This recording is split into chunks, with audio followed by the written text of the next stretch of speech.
Hello everyone, and welcome back to the channel. Today, we're tackling a question that a lot of you have probably asked yourselves at some point. If I had an extra $1,000, what's the smartest thing I could do with it?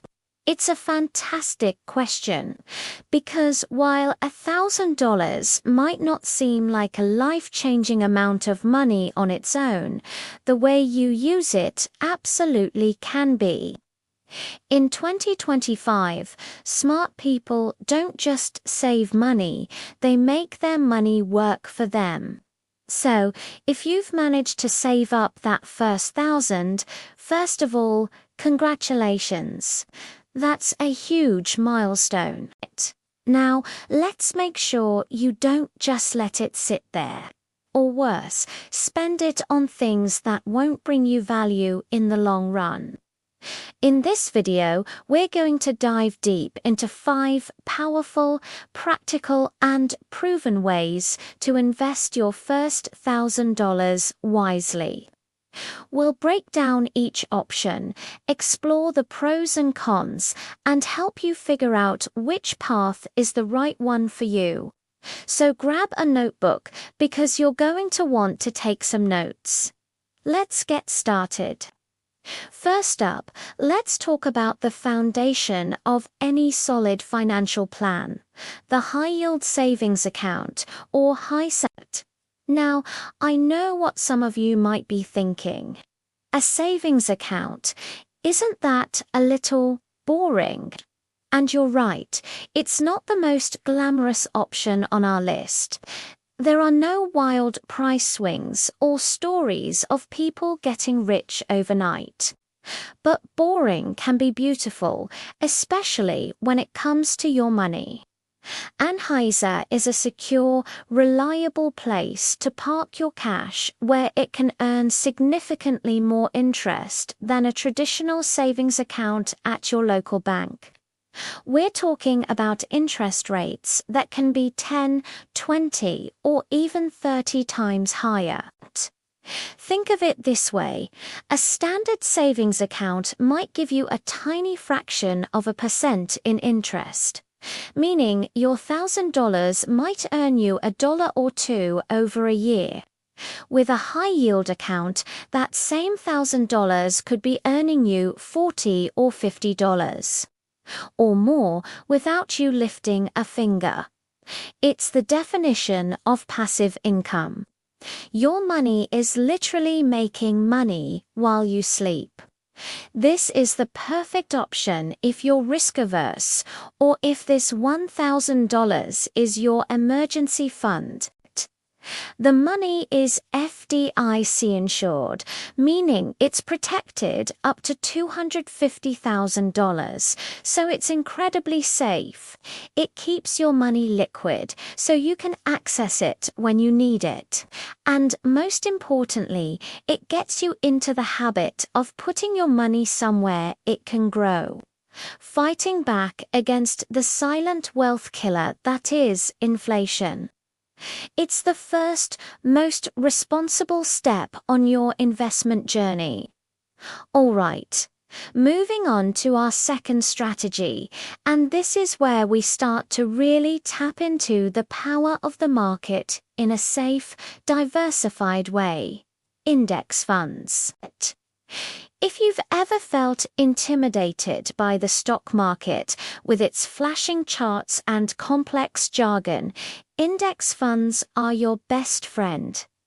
So, what exactly is an index fund? Imagine you want to invest in the stock market, but you don't want to spend all your time researching individual companies like Apple, Google, or Amazon. An index fund does the work for you.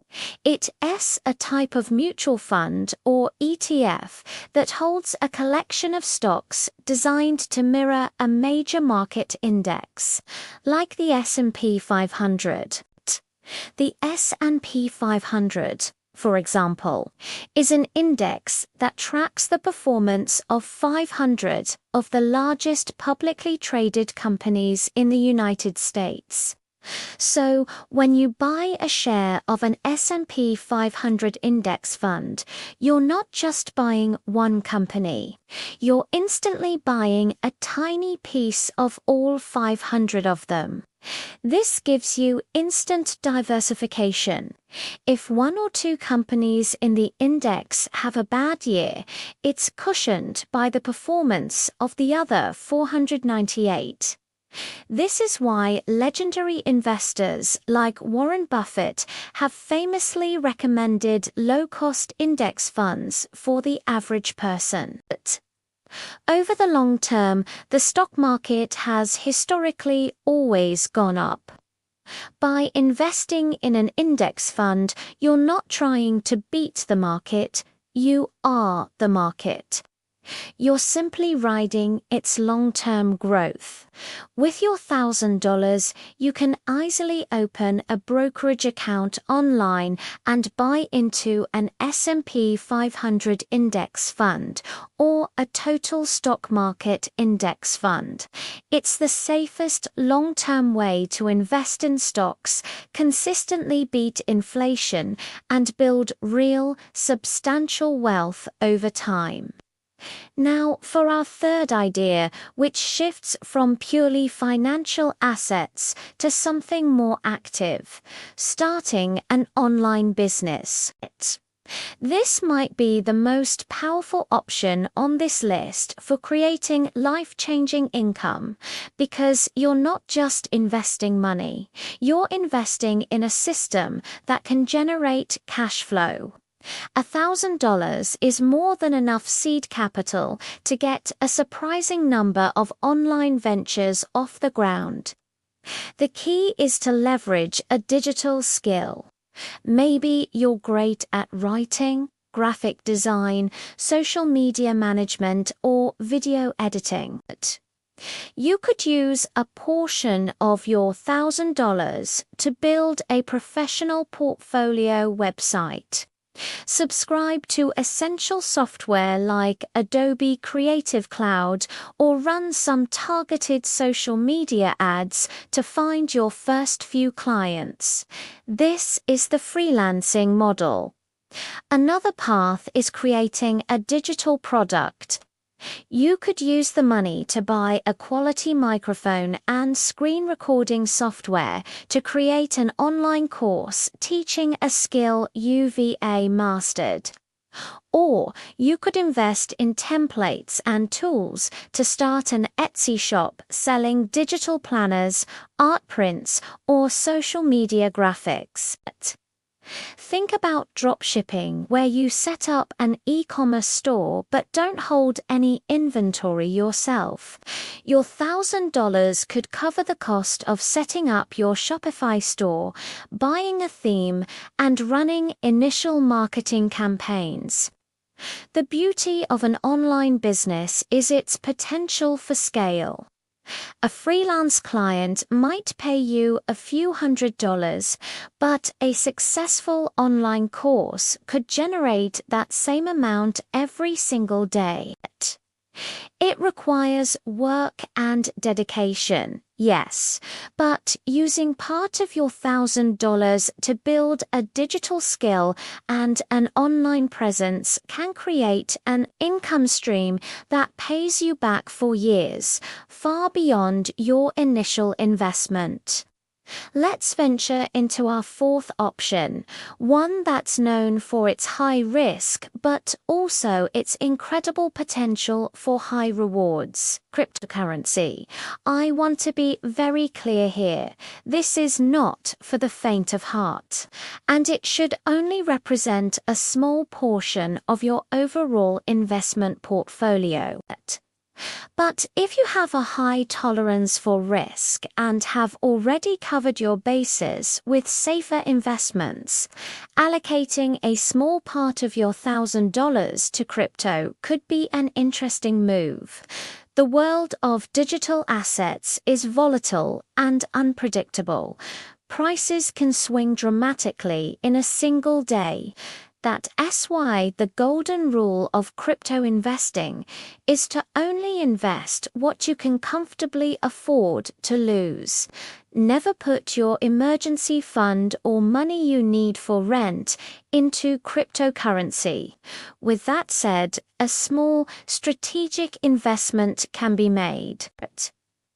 Instead of chasing 1,000 different new meme coins, focus your research on established projects like Bitcoin and Ethereum.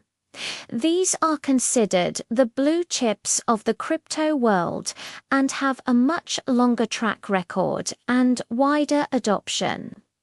Use your $1,000 to make a small entry. Perhaps you allocate just $100 or $200 to this category. Spend time learning about blockchain technology, understanding the purpose of different projects, and staying informed about the market. Use reputable exchanges and be extremely cautious about security.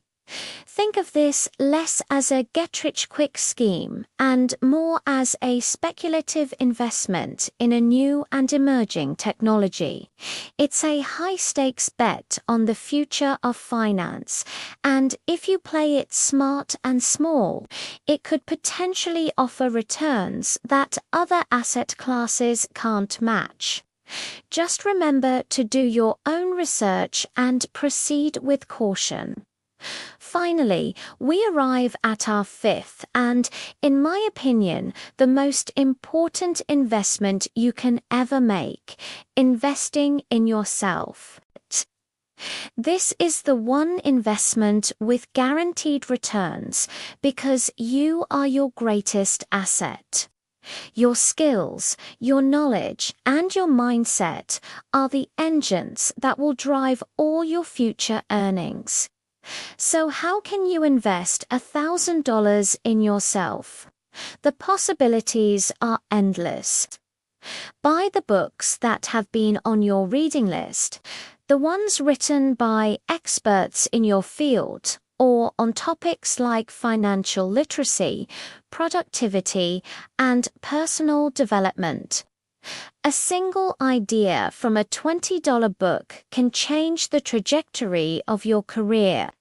Sign up for an online course. Platforms like Coursera, Udemy, and Skillshare offer thousands of courses on everything from coding and digital marketing to public speaking and data science. A few $100s can equip you with a high-income skill that dramatically increases your earning potential at your current job or as a freelancer. You could also use the money to buy tools that make you more efficient or capable. Maybe it's a better piece of software for your work, a subscription to an industry journal, or even a ticket to a networking conference in your city. Every dollar you spend on upgrading your skills and knowledge compounds over time. It makes you more valuable to employers, more capable as an entrepreneur, and more confident as a person. Remember that your $1,000 won't change your life overnight, but how you invest it absolutely might. And investing in the person you want to become in the future is the most powerful choice you can make. So, to wrap things up, we've covered 5 distinct paths for your first $1,000. A high-yield savings account for safety and stability. Index funds for steady, long-term growth in the stock market. Starting an online business to build an active income stream. A small speculative play in cryptocurrency for higher risk, higher reward potential. And finally, the ultimate investment in your own self-education and skills. Which one is right for you? It really depends on your personal financial situation, your goals, and your tolerance for risk. Maybe the best approach is a hybrid one. You could put $700 in an index fund for long-term growth, $200 into an online course to build a new skill, and keep $100 in a high-yield savings account for emergencies. The important thing is to be intentional. Don't let that money just sit in a checking account getting eaten away by inflation. Make a plan, take action, and put your money to work. That's how you turn $1,000 into the foundation of a much wealthier future. Thank you so much for watching today. I hope this breakdown has given you some clarity and inspiration for your own financial journey. If you found this video helpful, please give it a thumbs up. It really helps the channel out. And do not forget to subscribe and hit that notification bell so you do not miss our future videos on personal finance and investing. I'd love to hear from you in the comments below. If you had $1,000 right now, which of these 5 strategies would you choose and why? Let's get a conversation started. Thanks again for your time, and I'll see you in the next video.